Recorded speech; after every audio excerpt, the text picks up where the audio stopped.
ट्रेनों की बहाली के बावजूद नहीं चली लक्सर की 3 ट्रेनें। क्षेत्रवासियों में आक्रोश, लगातार अनदेखी का लगाया रेलवे पर आरोप।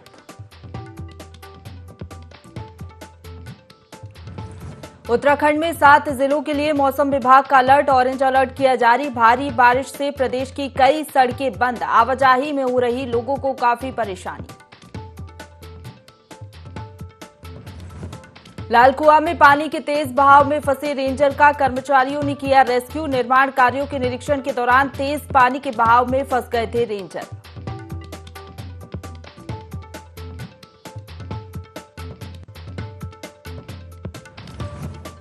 बरसात के मौसम में भी पिथौरागढ़ के दौला गांव के लोग हुए पानी के लिए हलकान। 45 दिनों से पानी के संकट से जूझ रहे ग्रामीण, पानी के लिए करनी पड़ रही कड़ी मशक्कत। और पहाड़ों में स्वास्थ्य महकमे के दावे हो रहे फेल। चंपावत के अस्पताल में इलाज न मिलने से 108 में जन्मा नवजात, 80 किलोमीटर लगानी पड़ी परिजनों को दौड़।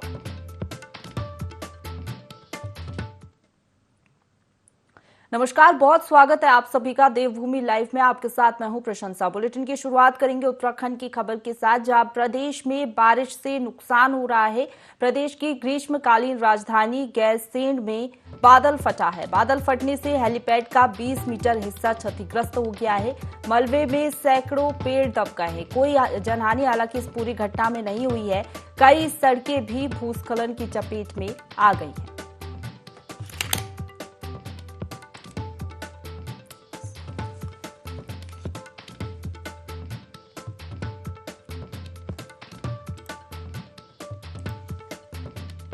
तो प्रदेश भर में बारिश से नुकसान हुआ है।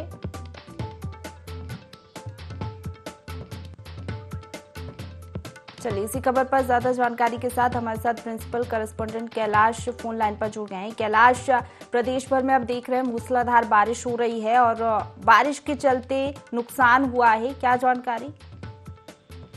देखिए, इस वक्त बारिश बहुत तेज हो रही है पहाड़ों में, और जो मौसम विभाग ने 4 दिनों का अलर्ट जारी किया था, जिसके चलते जो तमाम जो आपदा टीमें हैं वो लगातार अलर्ट मोड पर है।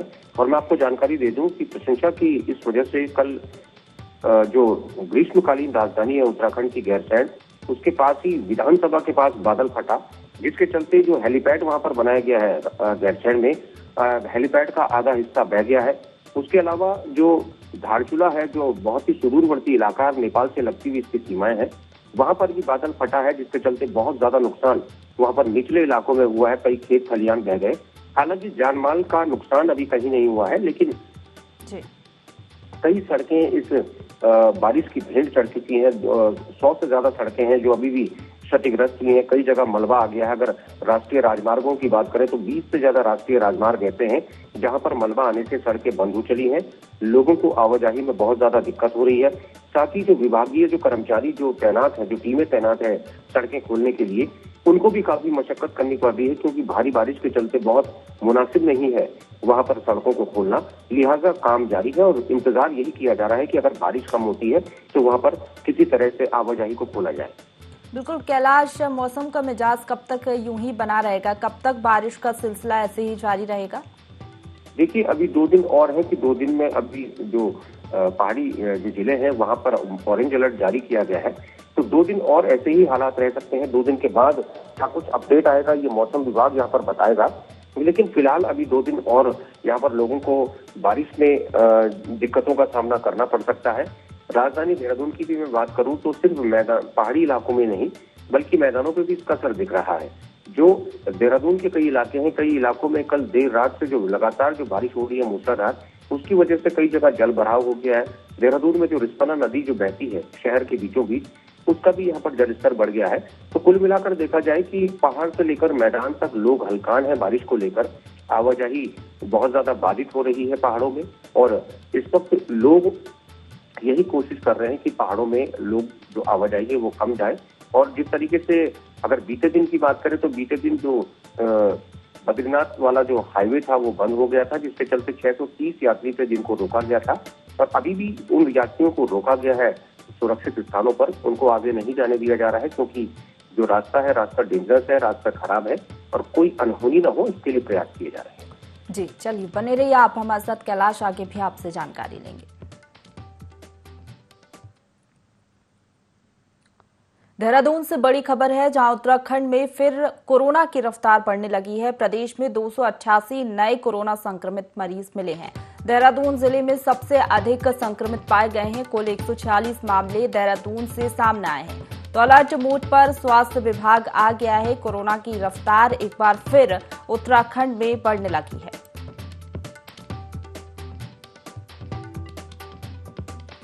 तो सबसे ज्यादा केस देहरादून से मिल रहे हैं। कुल 140 मामले देहरादून से ही सामने आए हैं। और ओवरऑल प्रदेश की बात की जाए, 288 नए कोरोना संक्रमित मरीज प्रदेश से मिले हैं।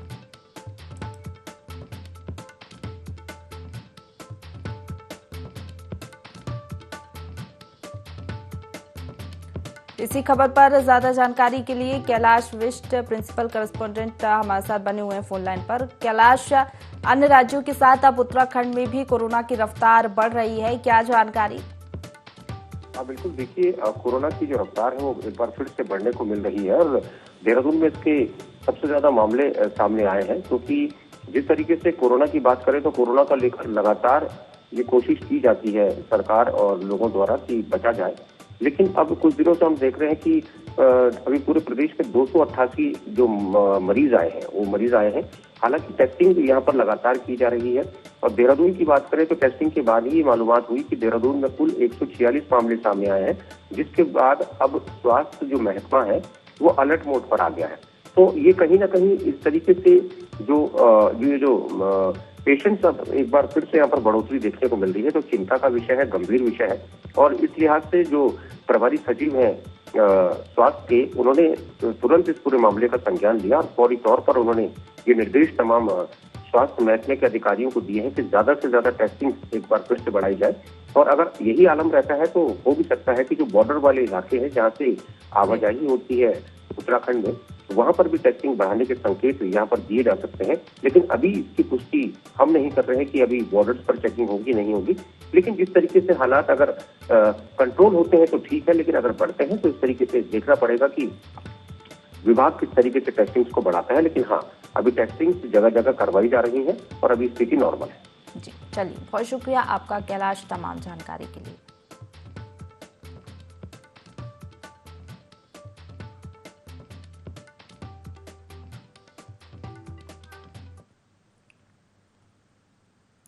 अब खबर जनपद ऊधम सिंह नगर के सीमांत खटीमा से है, जहां केंद्रीय मंत्री स्मृति ईरानी द्वारा सोनिया गांधी से सदन में की गई अभद्रता के खिलाफ आक्रोशित कांग्रेसी महिलाओं ने केंद्रीय मंत्री स्मृति ईरानी का पुतला दहन कर जमकर विरोध प्रदर्शन किया और नारेबाजी की। वहीं कांग्रेस महिलाओं ने स्मृति ईरानी को एक महिला होकर एक महिला के साथ इस तरह अभद्र व्यवहार न करने की नसीहत भी दी। महिला कांग्रेस जिला अध्यक्ष रेखा सोनकर के नेतृत्व में कांग्रेसी महिला कार्यकर्ताओं ने स्मृति ईरानी से इस्तीफे की मांग की। इस दौरान कांग्रेस महिलाओं ने कहा कि कैबिनेट मंत्री स्मृति ईरानी ने सोनिया गांधी के साथ अभद्र व्यवहार कर उनका अपमान किया है, जो असहनीय है। वहीं इस मामले में महिला कांग्रेस की जिला अध्यक्ष रेखा सोनकर ने बताया कि कैबिनेट मंत्री स्मृति ईरानी द्वारा सोनिया गांधी से सदन में की गई अभद्रता से कांग्रेसी कार्यकर्ताओं में भारी उबाल और आक्रोश है। उन्होंने कहा कि सदन के अंदर भाजपा नेत्री स्मृति ईरानी को गरिमा का ध्यान रखना चाहिए। स्मृति ईरानी को अमर्यादित और असंसदीय आचरण नहीं करना चाहिए।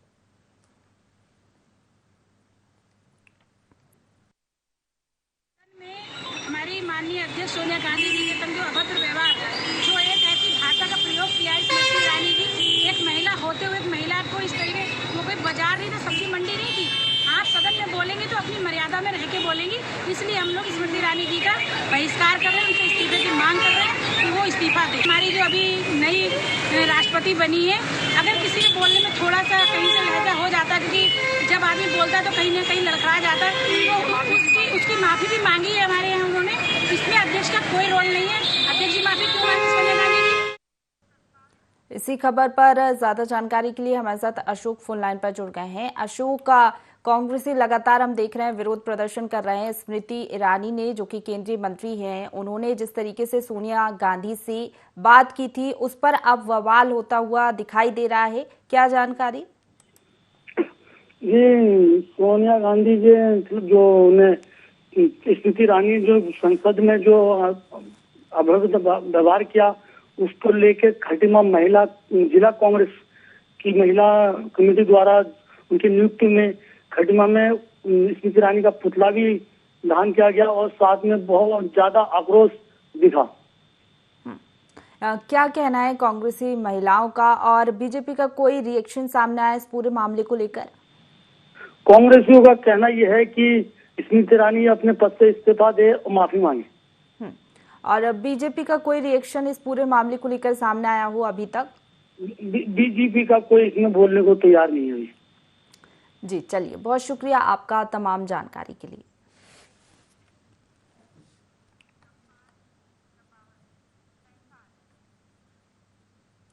भाजपा संगठन के द्वारा महेंद्र भट्ट को उत्तराखंड का भाजपा प्रदेश अध्यक्ष बनाए जाने पर लोहाघाट में भाजपा कार्यकर्ताओं ने पूर्व भाजपा विधायक पूरन सिंह फर्त्याल और नगर मंडल अध्यक्ष महेश बोरा के नेतृत्व में खुशी जताते हुए मिठाइयां बांटी। पूर्व भाजपा विधायक पूरन सिंह फर्त्याल ने कहा कि प्रदेश अध्यक्ष महेंद्र भट्ट के नेतृत्व में भाजपा तरक्की की नई बुलंदियों को छू लेगी और 2024 लोकसभा चुनाव में प्रदेश में परचम लहराया जाएगा। पूर्व विधायक फर्त्याल ने कहा कि महेंद्र भट्ट के पास काफी पुराना राजनीतिक अनुभव है, जो कि भाजपा संगठन को मजबूती दिलाने में काम आएगा। पूर्व प्रदेश अध्यक्ष मदन कौशिक को भी पार्टी जल्द एक बड़ी जिम्मेदारी देने जा रही है। महेंद्र भट्ट जी को जो आज प्रदेश अध्यक्ष बनाया है, निश्चित तौर पर संगठन और मजबूत होगा। आज पार्टी ने नए प्रदेश अध्यक्ष के तौर पर जो है महेंद्र भट्ट जी को जो नेतृत्व सौंपा है, उनको संगठन का बहुत बड़ा अनुभव है, अच्छे स्वभाव के हैं और संगठन का बहुत अच्छा अनुभव है। और केंद्र सरकार ने जो 2024 को देखते हुए और उत्तराखंड में एक बैलेंस बनाने के लिए कुमाऊं और गढ़वाल का, उसको देखते हुए और उनकी संगठन की क्षमता को देखते हुए उनको बनाया है और निश्चित तौर पर पार्टी मजबूत होगी।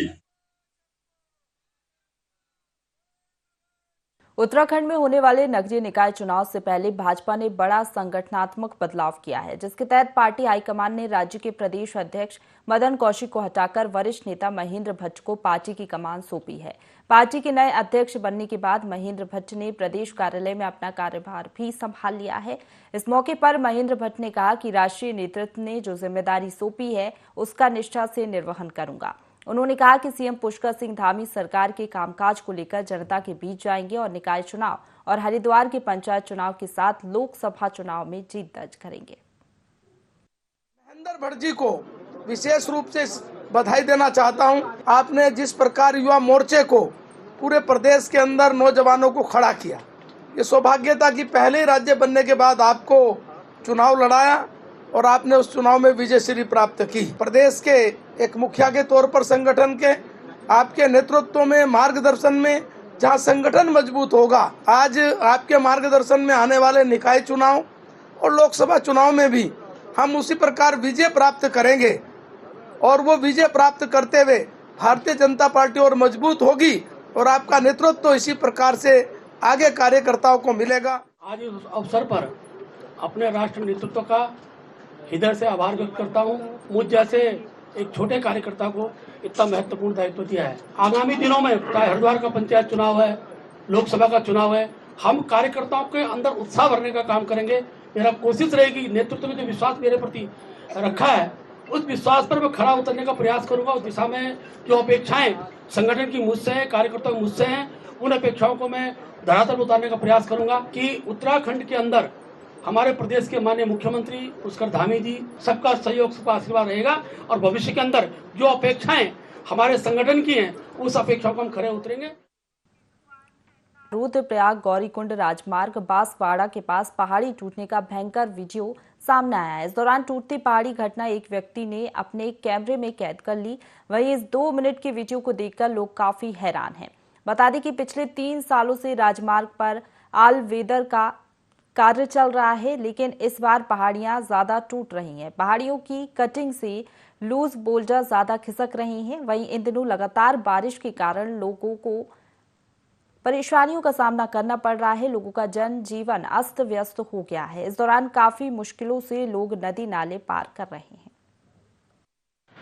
राजमार्ग रुद्रप्रयाग से गौरीकुंड बांसवाड़ा में अधिक लेंस स्लाइडिंग होने से राष्ट्रीय राजमार्ग अभी बाधित हो गया है, जिससे कि तुरंत खोलने की प्रक्रिया भी शुरू कर दी गई है और जैसे ही लैंडस्लाइड रुकता है वैसे इसको तुरंत खोल दिया जाएगा। बागेश्वर के गरुड़ में देर रात एक कार गधेरे में बह गई। कार में 2 लोग सवार थे। तस्वीरों में दिखाई दे रहा है कि कार किस तरह गधेरे में फंस गई।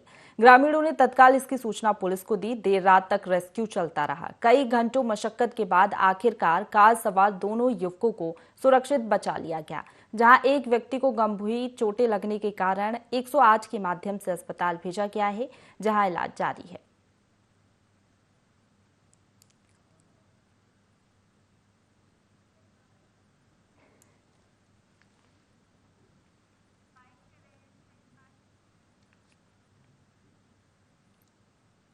चंपावत की बनवसा थाना पुलिस को बाइक चोरी मामले में बड़ी सफलता मिली है। पुलिस ने पचकरिया इलाके से 2 बाइक चोरों को बाइक के साथ गिरफ्तार किया है।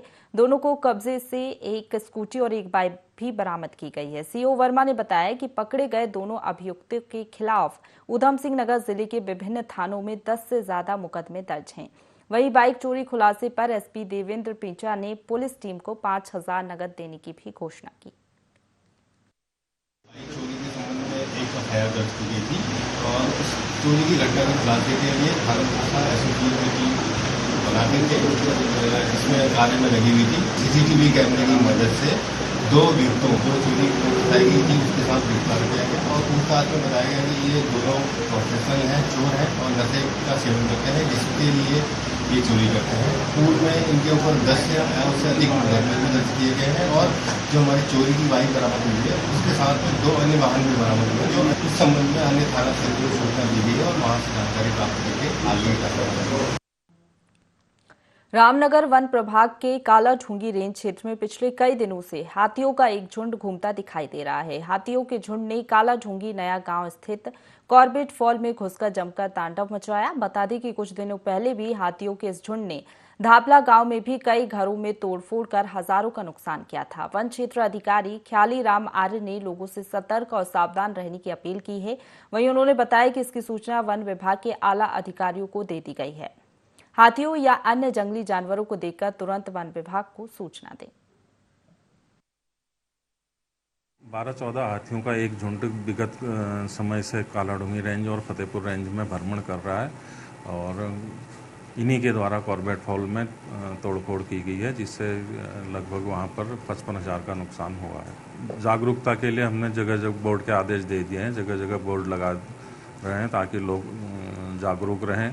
और आपके चैनल के माध्यम से मैं लोगों से अपील करूंगा कि झुंड दिखाई देने पर हाथियों से उचित दूरी बनाए रखें, अनावश्यक शोरगुल और हॉर्न न बजाएं और सेल्फी के चक्कर में उनके करीब न जाएं और हाथी दिखाई देने पर इसकी सूचना तुरंत वन विभाग को दें।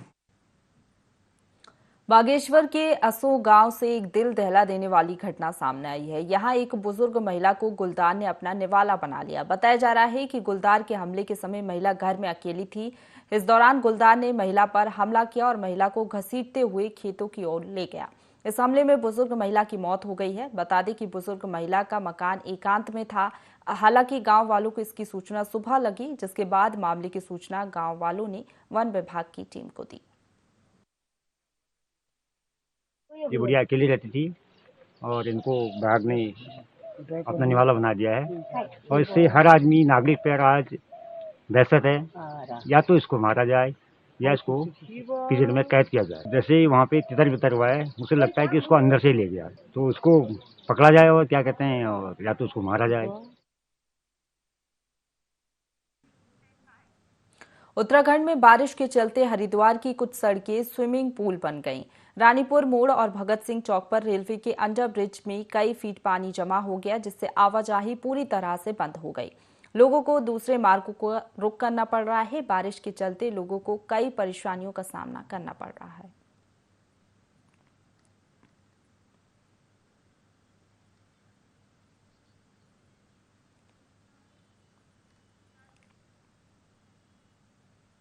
उत्तराखंड में सांख्यिकी विभाग एक नया सर्वे करने जा रहा है, जिसका डेमो देहरादून में किया गया। पारिवारिक उपभोग व्यय पर आधारित इस सर्वे को 3 कैटेगरी में बांटा गया है, जिसमें विभाग एक परिवार से 3 बार अलग अलग सर्वे करेगा।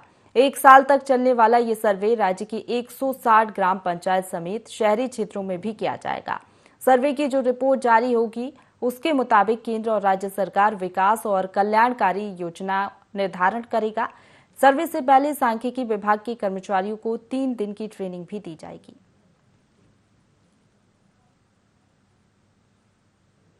ये भारतवर्ष के लिए बहुत महत्वपूर्ण सर्वे है। इससे हम पारिवारिक खर्चे का निकालते हैं, इसी से ही तय किया जाता है अमीरी गरीबी की रेखा को, उसको जानने के लिए ये सर्वे किया जा रहा है। ये लगातार होता रहता है।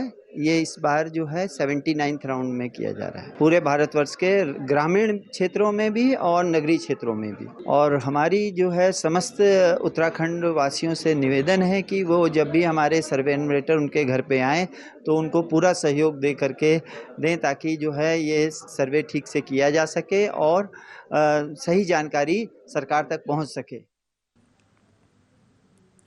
देहरादून के सचिवालय में food safety and drug administration की बैठक संपन्न हुई। मुख्य सचिव डॉक्टर एस.एस. संधू ने ये राज्य स्तरीय सलाहकार समिति की बैठक ली है, जिसमें खाद्य सुरक्षा एवं मानक अधिनियम 2006 के सफल क्रियान्वयन को लेकर चर्चा हुई। इसके लिए सैंपलिंग और टेस्टिंग बढ़ाए जाने के निर्देश दिए गए हैं। खाद्य पदार्थों में मिलावट रोकने के लिए कड़े कदम उठाए जाएंगे। मुख्य सचिव ने राज्य के छोटे बड़े होटल और रेस्टोरेंट के हाइजीन सर्टिफिकेशन पर जोर देते हुए इसे अभियान के रूप में चलाए जाने की बात कही, जिससे क्लीन फूड, सेफ फूड की संस्कृति को बढ़ावा मिलेगा।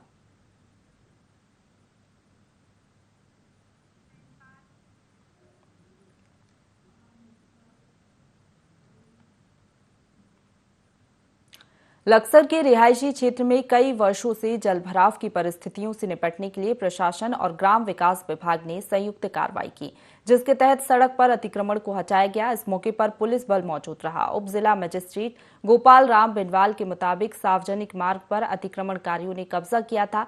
फिलहाल नाले का निर्माण शुरू कर दिया गया है। के माध्यम से जो अतिक्रमण था उसको हटा दिया गया है, क्योंकि वहाँ पर रास्ते में जो पानी की निकासी है वो बिल्कुल बंद थी, जिससे कीचड़ बना हुआ था, लोगों का चलना दुभर हो रहा था। उसी को लेकर के विकास विभाग के माध्यम से उसमें दोनों तरफ नालियों का निर्माण कराया जाएगा और उसमें जो अतिक्रमण वाला क्षेत्र था उसको हटाते हुए उसमें नाली बनाने की कार्रवाई प्रारंभ की जाएगी। पिथौरागढ़ में श्रम विभाग के द्वारा फर्जी तरीके से बने श्रमिक कार्डों को निरस्त करने की कार्रवाई की जा रही है। बता दें कि सरकारी योजनाओं का फायदा उठाने के लिए कई लोगों ने श्रमिक कार्ड बनवाया था, जिस पर शिकायत मिलने पर श्रम विभाग ने लोगों को स्वेच्छा से श्रमिक कार्ड निरस्त करने का समय दिया है। वहीं लोगों को 15 दिन का समय दिया गया है, जिस पर अभी तक करीब 700 लोगों ने अपने श्रमिक कार्ड निरस्त करवा लिए हैं। नियमितता भी लिखित तौर पे किसी तरह की नहीं आई है। मैं थोड़ा स्पष्ट कर देना चाहता हूं कि कई बार जो है ऐसे सर्टिफिकेट हमारे संज्ञान में आ रहे हैं जो कि ठेकेदार द्वारा किसी इन्फ्लुएंस में आकर, किसी प्रभाव में आकर जो है श्रमिकों को दे दिए जा रहे हैं, जिनकी जो है रिकॉर्ड अभी वेरिफिकेशन पे हमें पा रहे हैं कि ये सब चीज़ें असत्य हैं।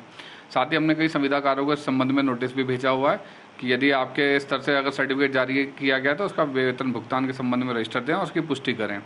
तो कई हमारे पास ऐसे कॉन्ट्रैक्टर्स आए हैं, संविदाकार आए हैं, जिन्होंने कहा कि हमारे जो है लेटर हेड का जो है दुरुपयोग किया जा रहा है या हमारे द्वारा सर्टिफिकेट जारी नहीं किया गया।